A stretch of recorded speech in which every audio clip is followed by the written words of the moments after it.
Good morning, everybody. Welcome to Loan Officer Breakfast Club. Frank Ray here, one of the hosts of the show, with our star-studded crew. We're about to come to you live right now, guys. We've got Gen Z in the house. Of course, we've got Kristen Simpson. She's with us, too. We got Lauren Maz. I'm just making it easy on myself. Oh, yeah. Right. Chris Johnstone, of course, with us today. Always a pleasure. And then, of course, we have Carl White in the house as well. And then, of course, we have a big star today, Owen Lee, my friends, who's going to freak us out, as always, with great mortgage information. Can't wait to hear about the trigger lead thing, too. I know people are anxious to hear about that, Owen. That's going to be...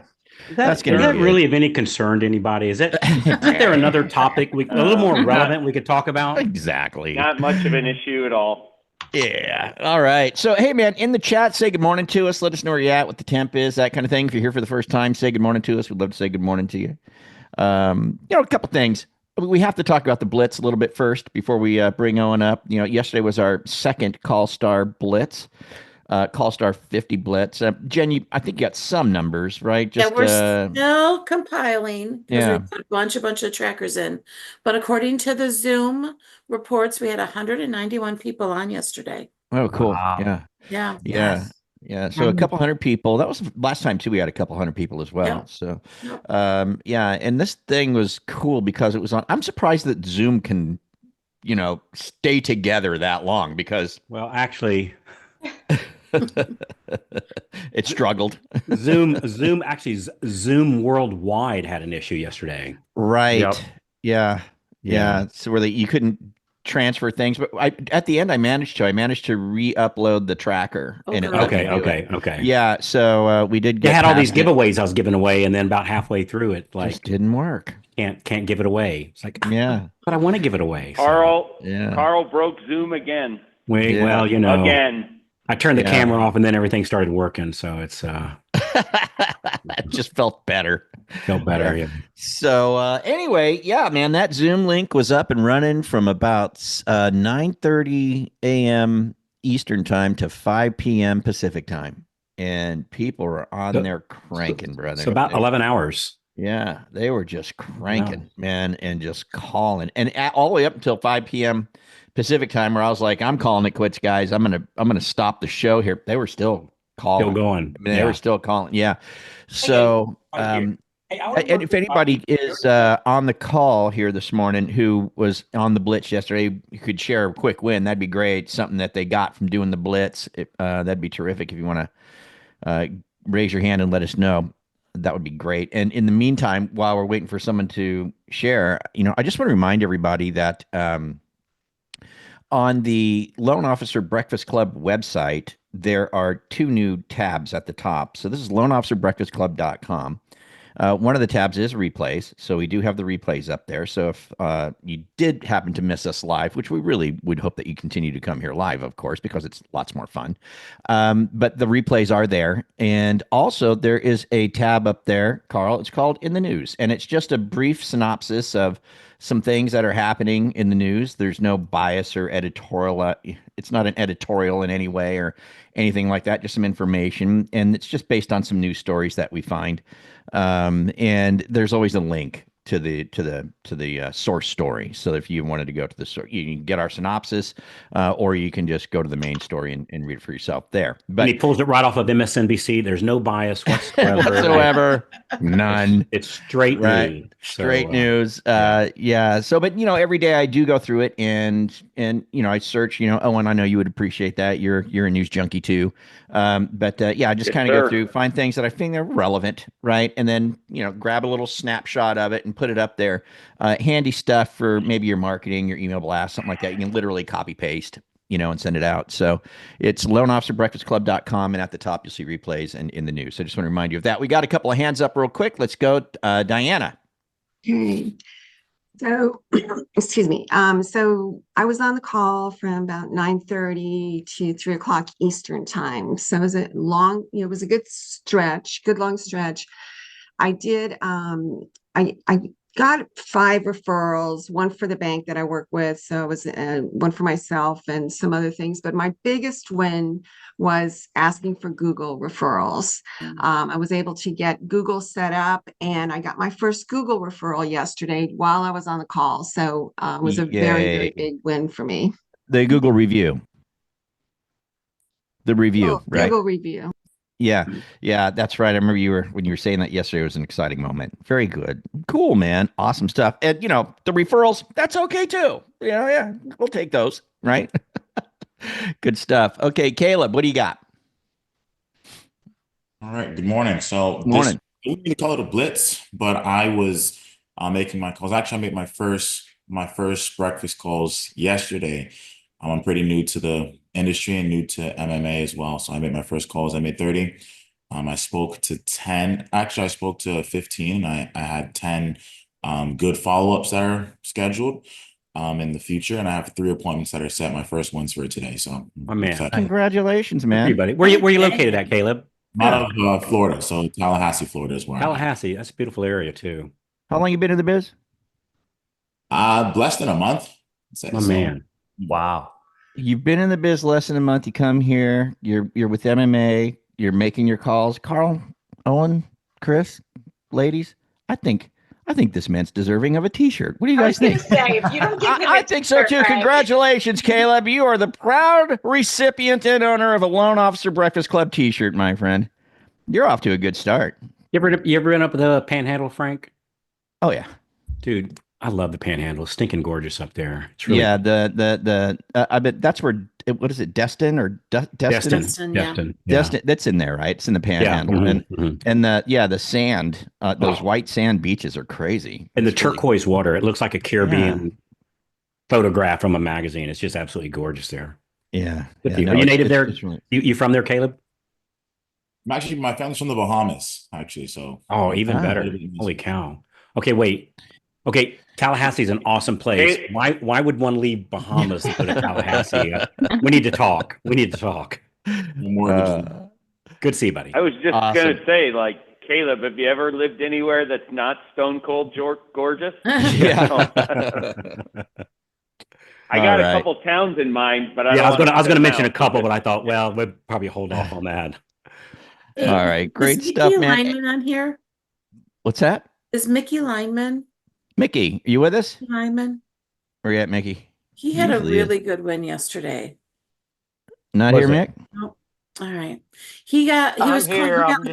He's here. I'm in the car. Tell us about the referral you got yesterday. Okay, so I kind of figured this out at the end of the last time we did the blitz, and I just started going through my contacts in my phone and started with the A's, and it's amazing all the people you don't remember in your phone. Mm-hmm. But so I was calling yesterday. I called a guy, and I just thought he might be good for maybe a CPA referral or a wealth management type referral, something like that. Well, lo and behold, he wants to buy a $1.5 million lake house and put about $1 million loan on it. And his son is just right now in the process of buying his first house. So there was 2 referrals in one, and a call that I didn't think was going to go anywhere. So I don't really think the calling is worth it at all. But I was doing it anyway. You don't want to do that. Don't do that again. Don't do that. Yeah. Yeah. Wow. Epic. But it was Congrats. great. It was a great time, and yeah, it was fun.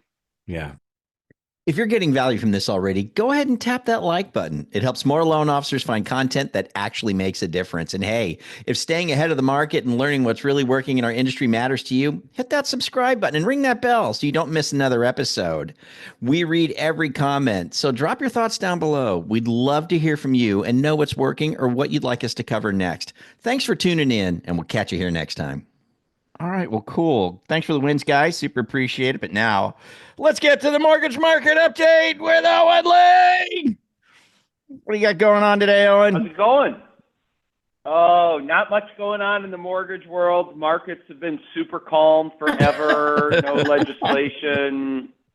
Nothing happening. I got nothing to report. So yeah, butterflies and hummingbirds. Yeah, lots of stuff going on.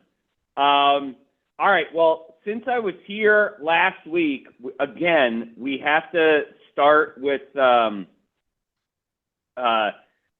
market news. I mean, we just have to take a look at, you know, the last couple of months. I think sometimes when we pull out longer, we can see where we are. So if you look at it, you know, it's been up and down and up and down. You know, if you go back to November, you know, we had that spike, and then in January, you can see that trough right there, right around after the first of the year. That's when that first non-farm payroll report came out, and the market kind of tanked because they thought the Fed was going to pause. That's when everyone was predicting 1 or 0 interest rate cuts. And then we started the long way back over like 2 months. And you can see, now remember, this chart is inverse. Bond yields move inverse to their price for the bond. So an up line means down in interest rates. So you look at where we were on our April 4th peak, that Thursday when everybody was feeling really good. And then we started, if you look at that, 300 basis points of tanking over a 4-day period of time. You know, that's when the tariffs went into effect and the market was kind of melting down. Stock market gave up a lot of gains, which normally is good for bonds, but wasn't in this instance. Then they paused the tariffs, and then we've been coming back. And we've rallied really nicely over the last 4 days. We've gained about, you know, that was a 300 basis point drop, give or take, depending upon what coupon you're following. And we've gained about half that back in 4 or 5 business days. So that's actually very good. You know, and there hasn't been any hiccups there.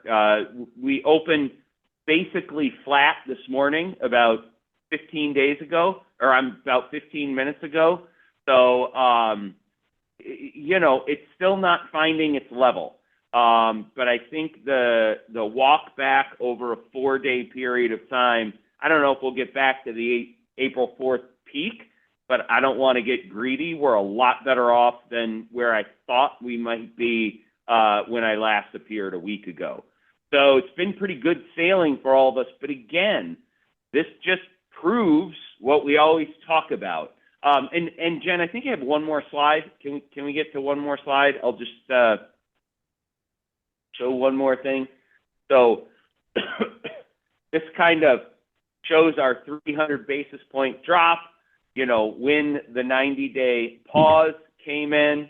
That was the worst week. Closing on Friday, April 4th, we were all feeling pretty good. We were all high-fiving ourselves. Remember on that Friday, April 4th, Chair Powell walked to the microphone, started talking. The market did not like what he said, did not like the tariffs, and then 300 basis points in a week.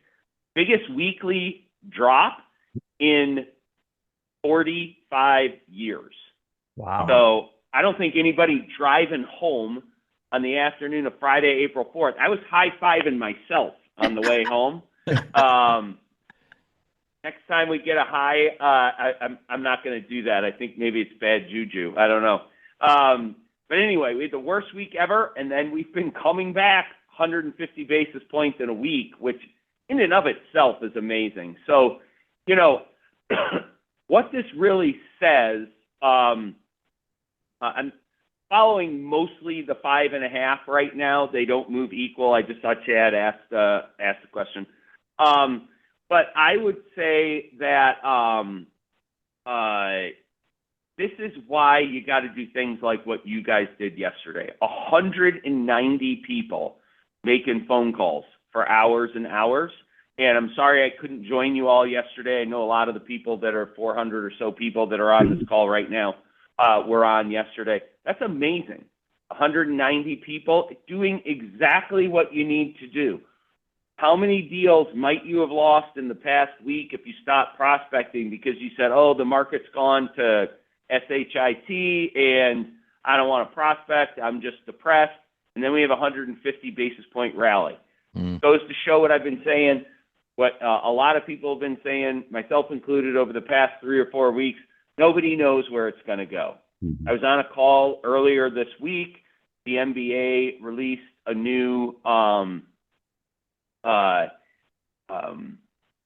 forecast, which is up a little bit, which was prepared in March. And so then they thought it might be useless, and then it's coming back. Chief economist of Fannie Mae was on the call. He's basically the same place the NBA is, about 5% less for overall originations, both saying the same thing. The only anecdote to this is constant prospecting. If you're constantly prospecting over the past week, I guarantee you would have picked up 1 or 2 leads that you thought would have been dead last Thursday. So don't get discouraged. Nobody knows where the market's going. When it all evens out, I still think we're going to be between 6.5 and 7. Maybe the back half of the year we get permanently below 6.5. But you just got to keep prospecting. So kudos and congratulations to everybody yesterday.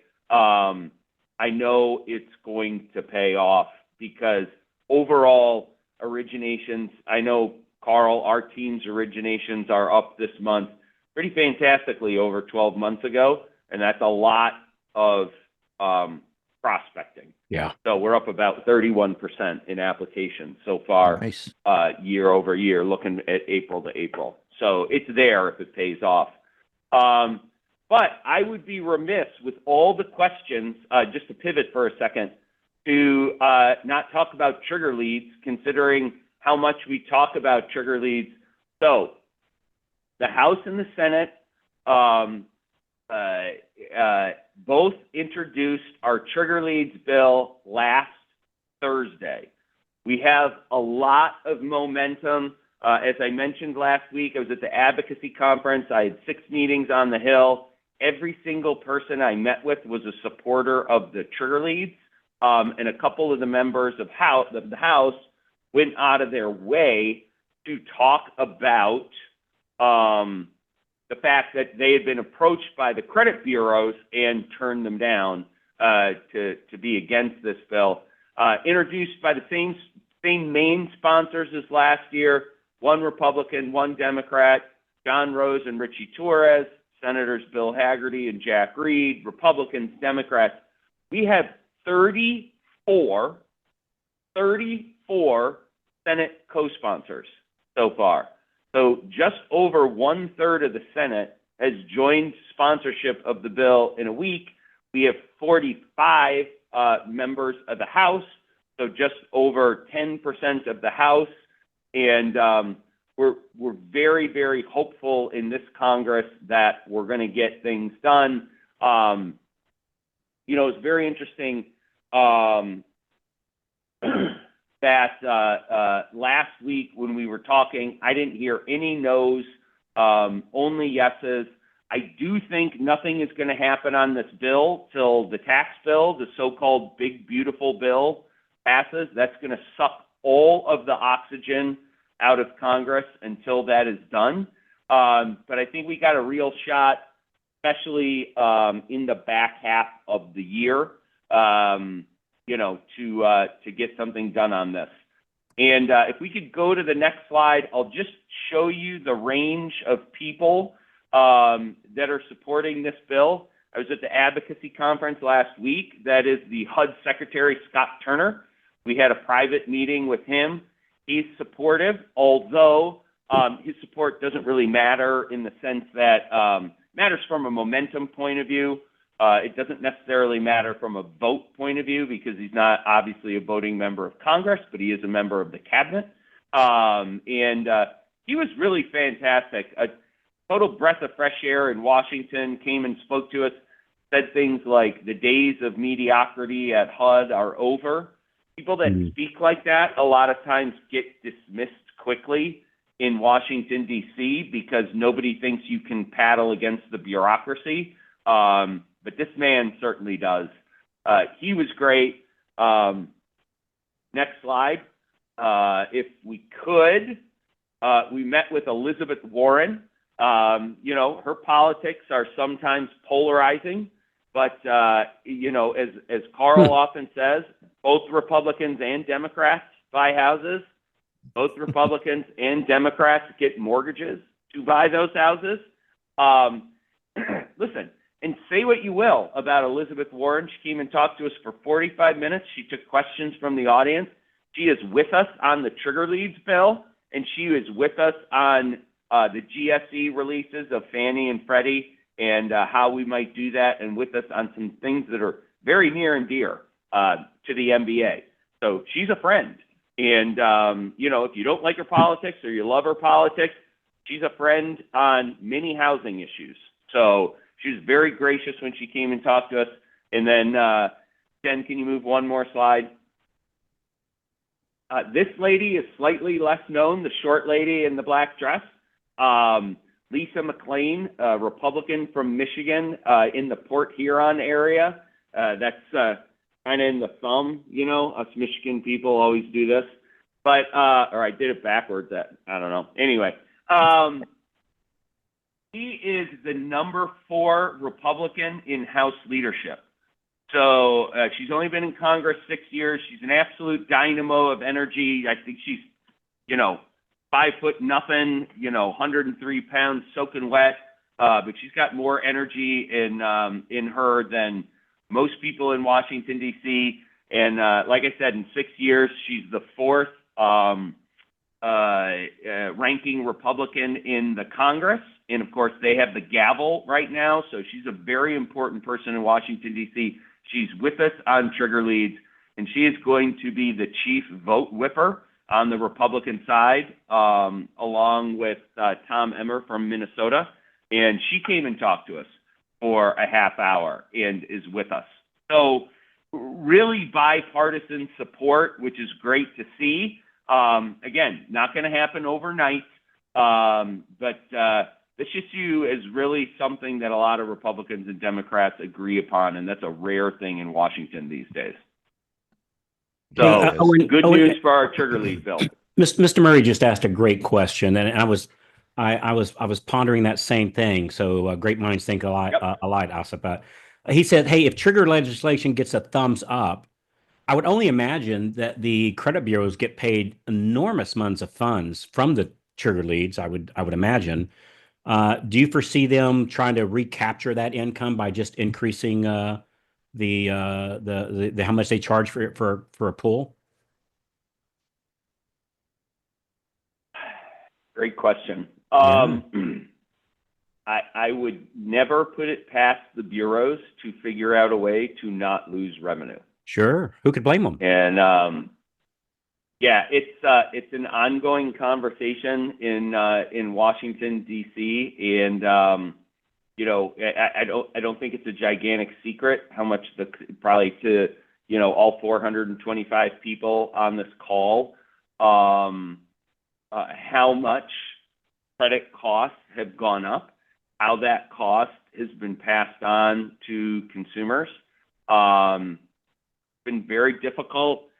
Carl, I've never done this before, but there's some ongoing conversations about that, and I should probably just okay. All right, I hear you. Refrain from answering further. But okay. I hear that cool. thought process loud and clear. Yeah. Interesting. Good stuff. Good Yeah. stuff. Ed asked a good question too. He says, "I wonder how long until lenders can replace credit pulls from the bureaus with in-house AI pools." And that's a very interesting question. That I think that AI is going to change a lot of things that frankly we didn't even think of. It's going to make things way easier. So I could definitely see that happening too. Well, when you think about it, a credit pull is nothing more than a massive aggregation of data.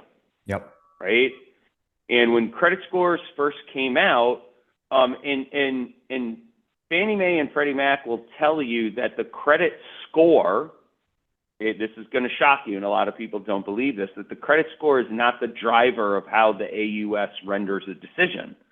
That they definitely use credit scores for pricing loans with the loan level price adjustments, but that the actual automated underwriting system decision is based on the data only that comes with the credit report. Interesting. So, credit scores, TransUnion, Experian, Equifax, their jam, if you will, was the ability to aggregate massive amounts of data and report it in a way that could be comprehended.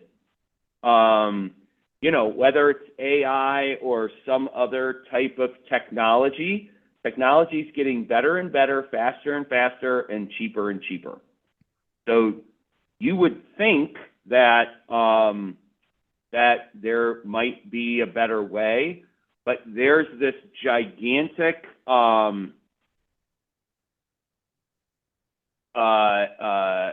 roadblock almost in that the system is not set up to live without the tri-merge right now.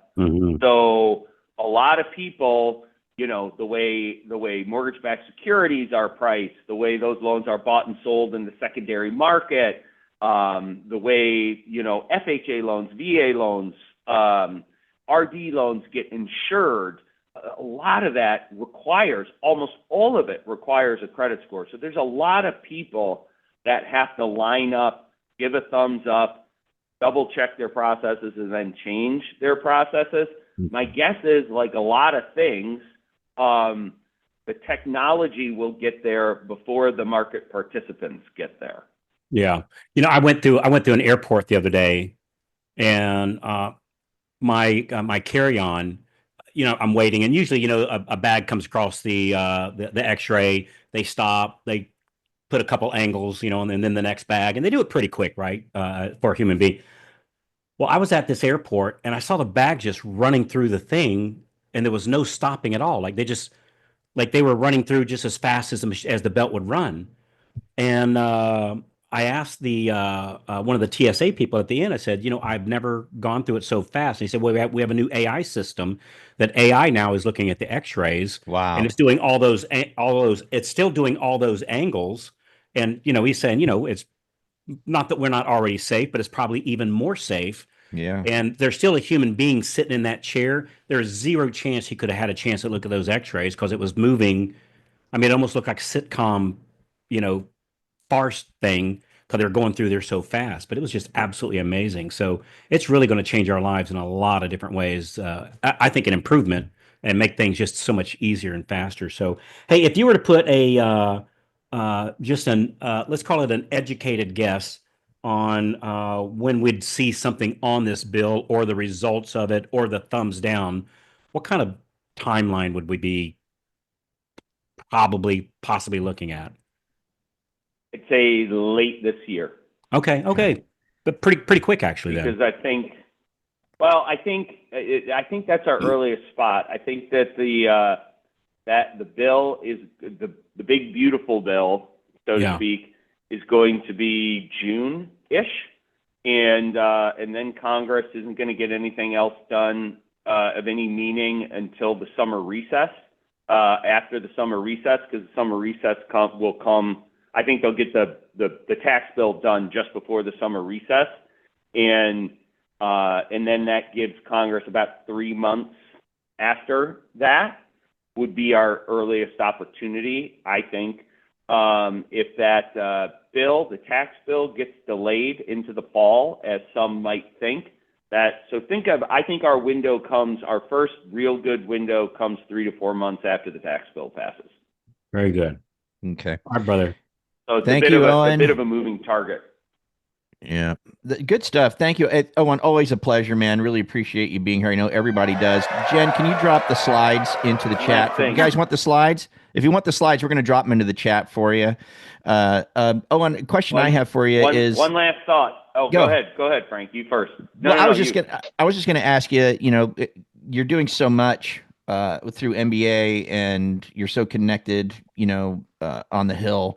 What's the next event that MBA's got going on, that you guys, what's next at MBA? Because you guys are always so busy with so many things. Like, what's next? Because every time you guys do something, we get a lot of great information. So I'm just curious what's next. So I think what's next for the MBA is the fight over the tax bill. I'm on 2 committees within the MBA, the GSE release task force and the tax task force.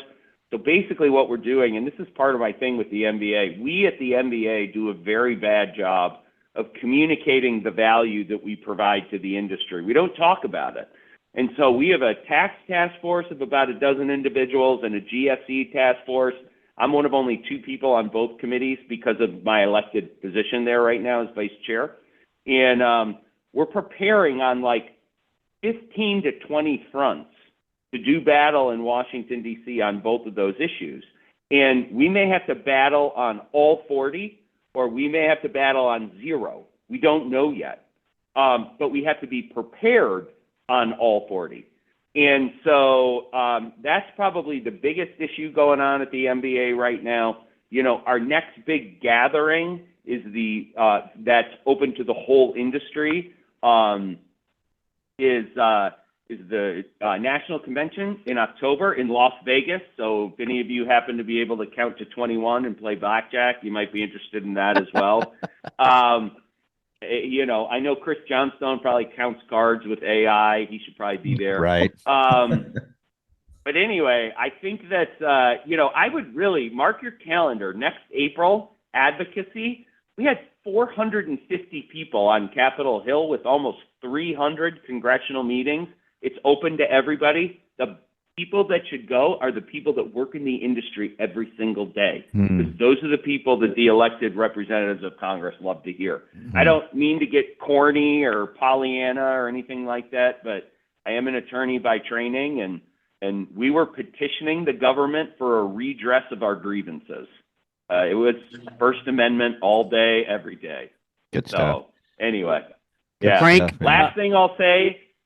Go ahead. No, you go ahead, Owen. Go ahead. You go ahead. I was just going to say, keep in mind those 2 charts from the first 2 of the 6 slides. Lock your loans. Don't count on that 150 basis point staying. We have no idea. No idea. And anybody who says they do is a liar. Oh. Or ill-informed. Yeah. I mean, liar sounds kind of strong, but I think we're all guessing right now. Yeah. Good What stuff. do you got, I'm Carl? looking forward to seeing you at the mastermind retreat here in July. Yeah. So I know Honey Badger's Yes, going to be sir. there. You're going to be there. So really looking forward to it. So Yeah. good And real quick, stuff. Carl, That too. thing And guys, if you sold want out it sold out in March. It was fantastic. Yeah, it was a great and time. don't forget, guys, you can follow Owen on LinkedIn. So if you go to LinkedIn, you can connect with Owen there, and he's Yeah, posted I quite post a regularly. lot of stuff about the trigger leads and what's going on at the CFPB. Who knows? I think we need a CFPB update in the next week or 2. There's some why rumblings not? there. Yeah, let's hear it. Good stuff. Thank you, Owen Lee. Always a pleasure. Carl, you had something before we go? Just real quick. Hey, Owen, are you free here Yes, sir. in a few minutes to do our Good podcast morning. episode? Yes, You sir. good? Okay, I'll meet you there. All right. Anything else? You good, Carl? I think we're good, man. So, hey, All right. I know sometimes it feels like we're hiking uphill. Just know that there's a water source at the top of the hill and a great view. It's worth the effort. So I get it. Some years and some seasons, this is a lot harder of industry than others. But the payoff is absolutely astounding. And those of you that are actually doing it are seeing the results from it. And it's not like, well, we're going to see the results. You're seeing the results. You're having the increased closing. Like Owen said, we're up year over year from last year. And those people that are taking action are. So we're not unique in that. Like all of you that's taking action, all of you are seeing results from it. So keep up the good battle. Awesome. Good stuff. All right, you guys have a great day. Today is Thursday, pre-approved in lookings. Don't forget to give them a call and ask for the business, my friends. And if you don't know what I'm talking about, just go to dailysuccessplan.com, dailysuccessplan.com, and you will get filled in on what you're supposed to be doing today. With that, you guys have a great day. We'll see you all one later. second. Everybody, all the members, remember 2 o'clock today. Complete loan officer, we're going to go over follow-up after the blitz today. So. Great one. Yeah, follow-up today from the Call Star Blitz today on the Complete Loan Officer, 2 Hope to p.m. see you guys Eastern there. Time. Yeah. All right, good enough. See y'all. Adios. Have a great day, everybody.